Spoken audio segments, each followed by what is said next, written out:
Salut à tous, une question IMO, une vidéo, c'est parti. J'ai eu un coup de cœur hier pour un appartement, un beau 2 pièces avec un balcon.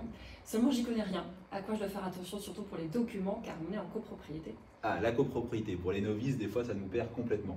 Alors effectivement, le principe en copropriété, c'est que le sol est commun. Et donc tout ce qui est construit sur ce sol va générer des charges qu'on va partager entre les copropriétaires.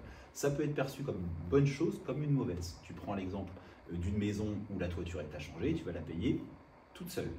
On ne va pas te l'imposer, mais tu vas la payer toute seule. À l'inverse, en copropriété, on peut t'imposer des choses par des règles de majorité de vote. Par contre, l'intégralité des frais sont séparés entre tout le monde. Ok, séparé, mais au final, qui décide, qui paye combien? Alors, quand un immeuble se construit, on élabore un règlement de copropriété. Il y a en général, quand c'est récent, un géomètre qui vient et qui va délimiter des tantièmes. Donc chacun paye sa part pour des règles logiques. Et dans les immeubles récents, d'ailleurs, les règlements de copropriété sont bien faits. Si tu es au rez-de-chaussée, par exemple, tu ne payes pas les charges de l'ascenseur. Si tu es dans le premier bâtiment à l'entrée, tu ne vas pas payer les frais de ravalement du bâtiment numéro 3 qui est au fond de la cour. Donc c'est en général plutôt bien fait. C'est plutôt juste. Ouais. Ok. Autre chose, il me semble que c'est du chauffage collectif. Et ça, comment ça s'organise? Est-ce que tu as des conseils à me donner par rapport à ça? Oui, alors dans l'idéal, notamment pour de l'investissement locatif, je conseillerais de ne pas acheter dans ces copropriétés-là avec des chauffages collectifs. C'est moins gênant pour les résidences principales. Alors, deux cas de figure, soit à l'ancienne, on paye lié à ces tantièmes, donc peu importe ce qu'on consomme, on ne chauffe pas beaucoup, à fond, tout le monde va payer la même chose, lié au tantième selon la taille de l'appartement. De plus en plus, et heureusement, on met des répartiteurs, des compteurs divisionnaires sur chaque compteur des appartements, etc. Ce qui fait que ça évite de surchauffer. Et encore une fois, dans ce cas-là, chacun paye sa part. Et du coup, on répartit les frais de remplacement de la grosse chaudière et ainsi de suite. Donc ça peut encore être une fois un intérêt en résidence principale. Ok, bon, moi ça conforte mon choix.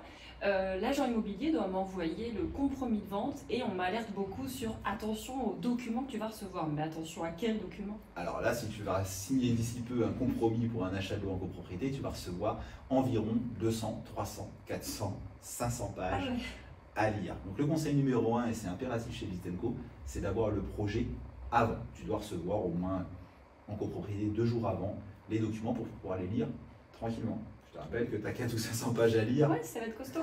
Donc il faut 2 jours.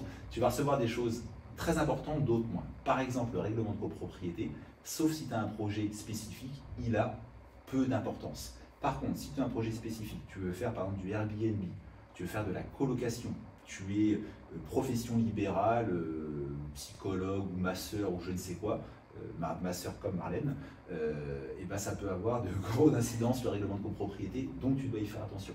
Tu vas recevoir des documents plus importants. Tu vas recevoir, ça doit te parler, les 3 derniers procès-verbaux d'Assemblée Générale. D'accord, c'est là où on détermine quels travaux à faire, c'est ça? Exactement, c'est là où il y a les votes et ça te donne vraiment le carnet de santé de la vie de la copropriété, donc les lire attentivement, notamment les dernières résolutions. Et dans chaque PV d'AG, tu as un dernier point, on appelle ça un point sans vote, sujet divers, etc. Moi j'adore le lire, parce que c'est là où tout ce qui n'était pas prévu dans la réunion, Micheline qui se plaint de ci, Micheline qui dit qu'on devrait faire ça, etc. Et ben ça va être marqué en point divers, le dernier point du PV, et ça te donne le poumon de la copro. D'accord, ok. Après, en termes de chiffres, moi je suis un peu perdue parce que là on est au milieu d'année. L'ancien propriétaire, il a dû payer des sommes afférentes aux charges. Et moi, comment savoir où va s'arrêter les comptes? Qu'est-ce que j'ai à payer? Est-ce que lui s'est constitué une bourse par rapport à cet immeuble et aux travaux? Oui, tout à fait. Depuis la loi Allure, il y a certaines obligations, fonds de travaux qu'on crée dans les copropriétés. Donc c'est de l'épargne que chacun des copropriétaires verse au syndic trimestriellement, qui est gardé en banque et qui doit être là pour faire face à des dépenses imprévues, urgentes, etc. La bonne nouvelle pour le vendeur, celui qui va te vendre l'appartement, c'est que cette somme qu'il a épargnée va lui être remboursée par l'acheteur. Donc ça déjà, en théorie, un bon agent immobilier, lors de la visite du bien, il est censé connaître, soit précisément, soit au moins approximativement, le fonds de travaux que tu vas devoir rembourser.